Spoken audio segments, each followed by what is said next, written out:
President, UN Technical Assistance and Capacity Building is a very important program to help developing countries achieve maximum benefits from international trade and development projects. It is very concerning, however, that some countries use such projects to persecute minorities and forcefully exploit their land and resources. The case I want to bring in this Council attention is China-Pakistan Economic Corridor. The CPEC is $54 billion, apparently promising development project which is proving to be a map of death and destruction for the Baloch people and Balochistan. Since the agreement between China and Pakistan in 2015, hundreds of thousands of Baloch people have been forcefully displaced from their hometowns along the CPEC route. 12,000 army personnel deployed on the security are basically paving the way for CPEC by massacring or displacing the local populace. Same is happening in Derabuti region where Chinese and Pakistani companies are busy deep welling for gas reserves. Gas is being exploited and taken away since 1950s, while locals living within 10 kilometers of the gas plants are deprived of it and other basic facilities of life. Baloch people have genuine concerns of being deprived of their resources. A point of order. Now I give the floor to distinguished representative of Pakistan. Between states are not being discussed here. We fail to understand that why my distinguished colleague from the civil society is highlighting an internal issue. A bilateral agreement between Pakistan and China, which is for realization of the right to development of our people, and it has nothing to do with item 10. So we request the Vice President to refrain the Speaker from continuing and expunge his remarks from the proceedings of the Council's record. I thank you.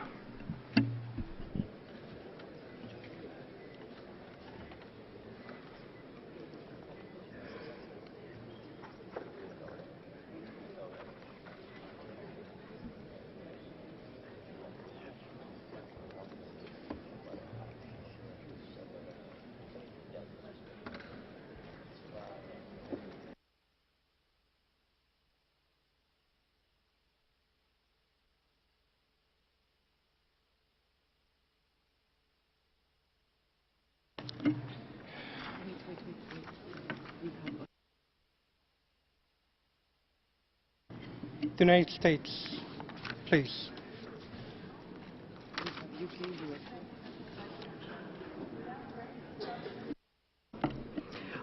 Without addressing the substance of the Speaker's statement, we're of the opinion that he should be able to continue his statement. We respectfully ask you to let him continue his statement.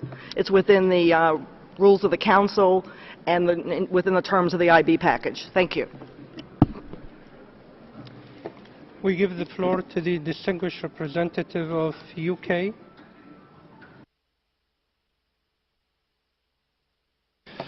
Thank you, Mr. Vice President. Without casting aspersions on the substance of the statement, we too also believe that it's in the interest of this Council to hear from a wide range of stakeholders, including civil society, as is practice of this Council. We therefore request that the NGO is allowed to continue their statement. Thank you. Now I give the floor to the distinguished representative of Canada. Thank you, Mr. Vice President. I would like to echo my previous colleagues, and we would like to request to have the Speaker allowed to finish his statement. Thank you. Now I give the floor to the distinguished representative of Norway.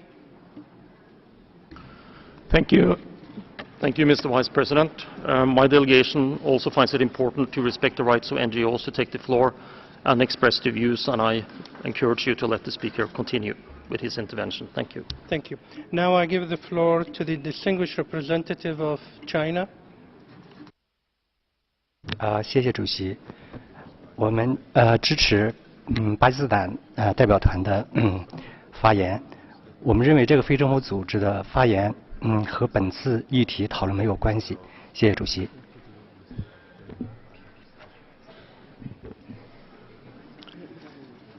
Thank you. Now I give the floor to the distinguished representative of the Netherlands.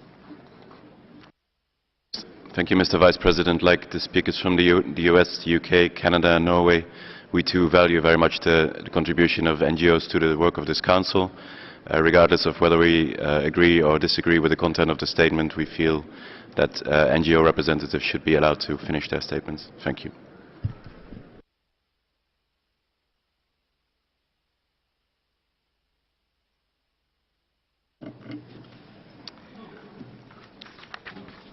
We are presently considering item 10, technical cooperation and capacity building, including country reports and oral updates mandated under item 10. During the general debate under this item, all speakers are expected to raise issues or comment on issues relating to this item. So I would ask the gentleman who's making the statement to continue and take in consideration what have been said here in this hall. Thank you.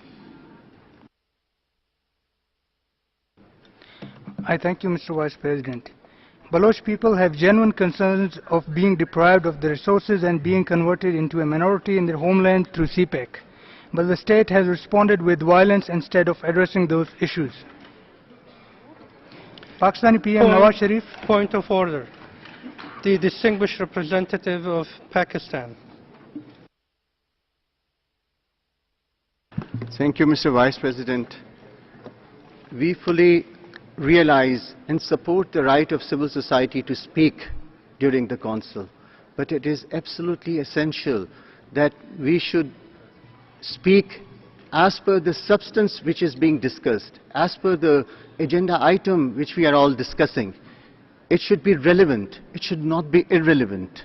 And if we continue to do that, we are putting at stake the form and substance of this Council. And we request you once again that the Speaker has not heeded to what you have said and continues with his statement, and his remarks should be expunged from the proceedings of the Council, and he should be refrained from speaking on this irrelevant subject which has nothing to do with the agenda item under consideration of this August Council. I thank you.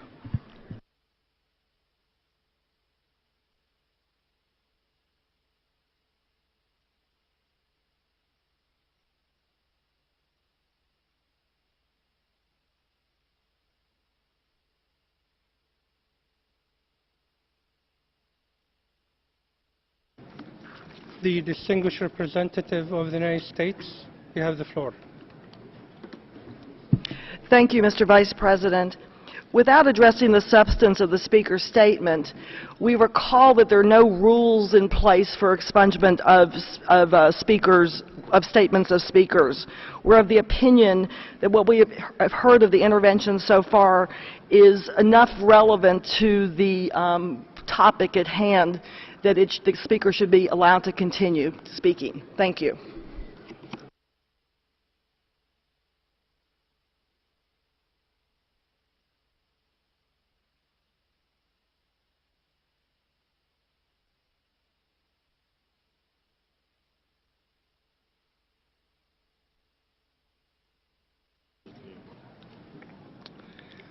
I would ask the gentleman to resume his statement, but please take in consideration what has been said and to conclude your statement. Thank you. I thank you, sir. Pakistani PM Nawaz Sharif, during his recent visit to Gwadar, said that he was making Gwadar the tiger of Pakistan through CPEC. Mr. President, I agree that CPEC is tiger of Pakistan, a tiger that is attacking and eating our children. Please save us. Thank you.